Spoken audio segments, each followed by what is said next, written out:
Slash hey, do buckaroos, how the heck are you? What I have here is Four Finger Distillery single malt whiskey at 90 proof. The single malt whiskey is crafted using a complex variety of malted barley, which brings out notes of chocolate and sweet oak from new charred barrels. It's really all they tell me. It says distilled at 1205 Distillery, which is Four Fingers. It's the same place, but nevertheless, they've undergone a somewhat recent name change, but apparently the labels are still reading 1205. So I have this whiskey both neat and on the rocks, but since I don't want too much water to get in here, I'm going to tackle rocks first. I do love American single malt whiskeys. The more I have them, the more I like them. Of course, when you say single malt, most people tend to think Scotch. That's for the uppity folks. I've always been more of a single malt Irish guy. And of course, there's the Japanese single malts. They resemble... They probably are closest to Scotch, but I've had some that taste closer to an Irish, in all honesty.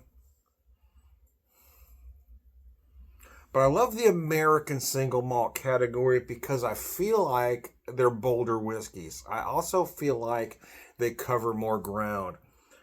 While most Scotch, Irish, and Japanese single malt whiskeys use used barrels, bourbon or otherwise, some American single malts do that as well, but many, like this one, use new charred oak, which adds, in my opinion, more flavor. It makes it a much bolder whiskey. You get more of those oak notes, more of those char notes that aren't in those other single malts. So you get these deeper chocolate notes.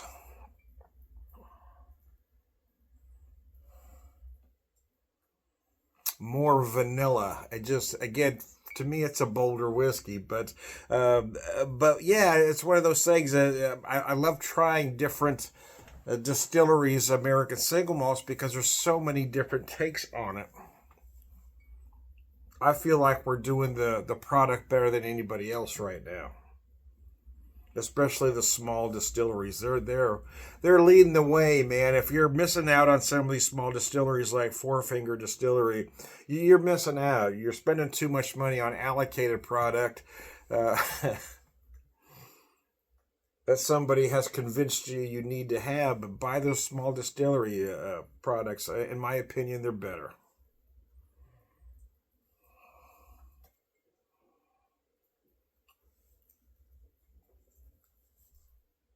Oh man, that is gorgeous. Chocolate, toffee, a lot of vanilla, as I mentioned earlier.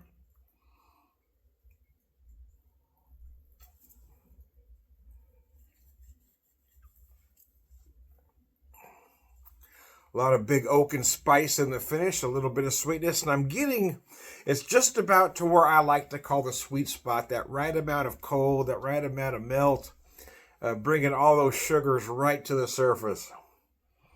So I'm going to say some dark brown sugar is coming to the surface because I'm feeling some molasses notes.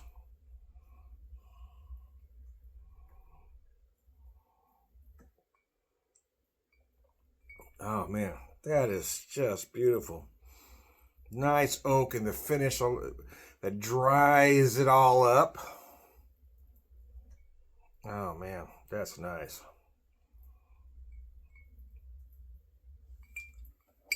Some whiskeys really are better on the rocks.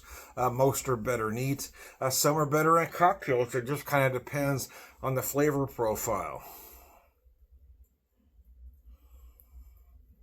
I had a little bit of this neat at the distillery with my flight, which is why I bought the bottle.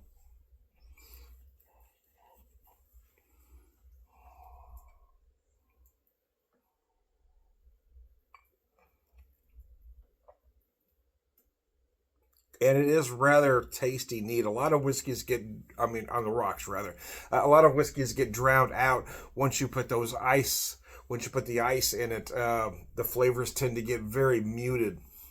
Not the case here. This is just a bold whiskey, and the ice isn't taking it out. And again, I'm bringing a lot of those sugars to the surface.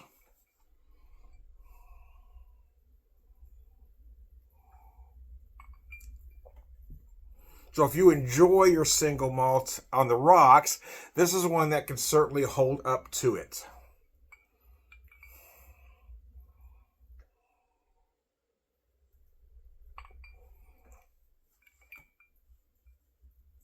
Oh man, that is delicious. I had a good time at that distillery. I had a great bartender. Do not remember his name. I met a lot of bartenders that week. I met a lot of bartenders that week, man. I met 7 in Indianapolis alone. No, that's not true. I met 7, 8, 9. 7, 8, 9, 10. I met 10. I met 10 bartenders in Indianapolis alone. That was in a day and a half. So I do not remember his name, although I will tell you that he was very friendly, very knowledgeable. He knew his product.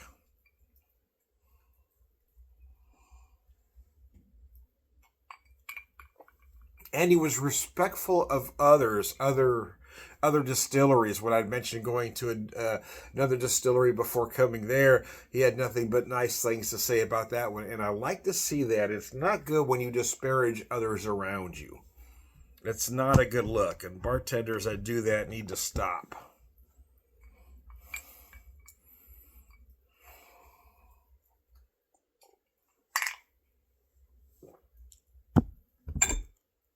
All right, so let's tackle this neat now in my little Glencairn that my wife picked up for me in a thrift shop there in Ohio somewhere.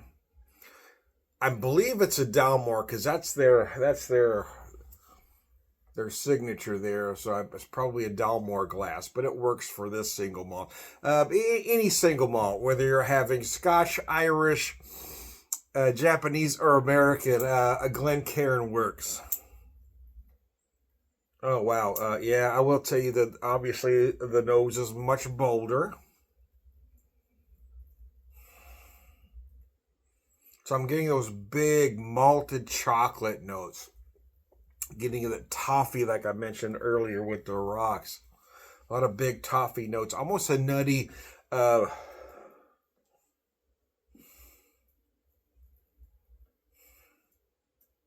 amaretto-like note in there. I had to think about that for a second. I was trying to process that. I was thinking toasted almond, but kind of gets closer to amaretto. But somewhere in that spectrum, if you will. A lot of big oak.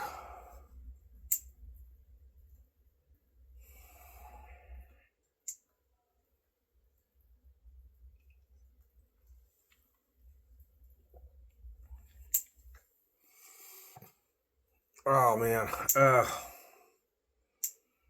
this is delicious. The oak and spice in the finish is gorgeous. Typically, you're gonna find cinnamon, but here I'm also picking up some allspice, some ginger, some clove. Oh, it's absolutely gorgeous. This thing is incredible.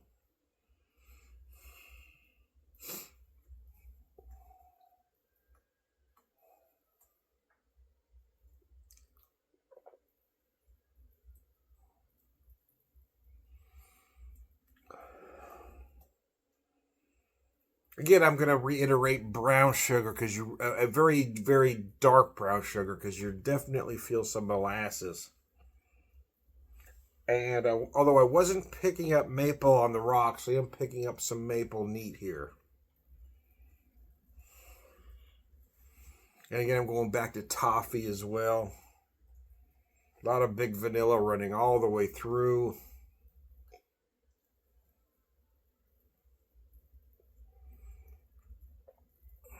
Oh gosh, that's gorgeous. This stuff is amazing, man. Most of the American single malt categories, or like most single malts, to be honest with you, single malts are meant to be drank neat. Although there are some that like to put ice in them, especially Scotch. For me, it's pretty much neat. But anytime I try something new, I do want to try it on the rocks just to see. If I was knee deep in spring right now, I might drink some more of the Four Finger on the rocks. But the fact that I'm right in the middle of fall, heading towards winter. I'm probably going to drink this neat, the rest of this bottle. As far as a cocktail, well, here's the thing. Here's the thing. I experimented with it the other day and did kind of a version of a Rob Roy, kind of a spin, a riff on it. And that was really good in that capacity. So I may do that again because I like the way that cocktail turned out.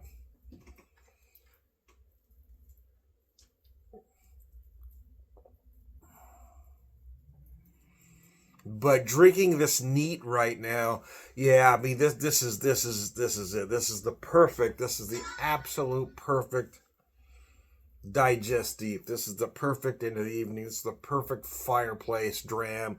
You know, everything's done. You got everything taken care of. You're now relaxing. Got nothing left to do. Pour yourself a couple ounces and just take her easy. I'm having a bad day, three fingers kind of drinker. When I'm really having that bad a day, I usually intentionally don't drink anything because I know I can't appreciate it. I can't enjoy it. When I have a whiskey of this caliber, I want to sit where I can enjoy it. Not when I'm worried, when I'm depressed, not when I'm upset, not when I'm so dog tired I can't enjoy this. This is one of those whiskeys that you really want to pour when you're in that place, when you can really just sit down, relax, and enjoy everything around you. That's what a whiskey like this is for.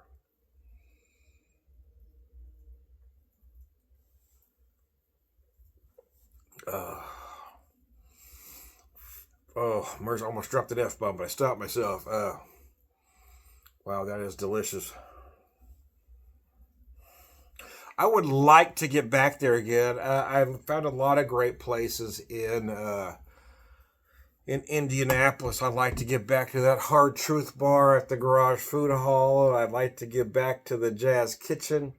I'd like to get back to Four Finger Distillery. I'd like to get back to Hotel Tango Distillery, Chili Water Brewing. I just had there's a lot of great places there in Indianapolis. If you get a chance, you need to. It's also one of the cleanest big city downtowns I've ever seen. It is amazing how clean that downtown is.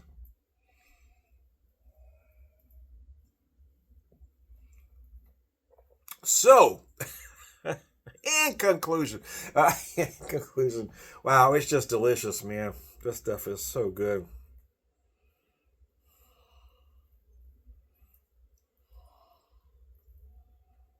Wow.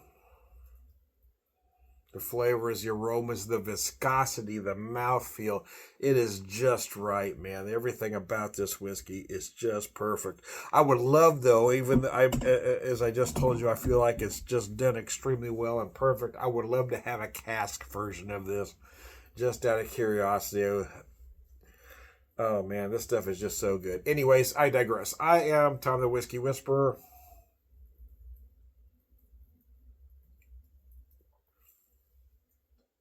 Gosh, that's good. Whiskey evangelist, prolific whiskey drinker, purveyorism man.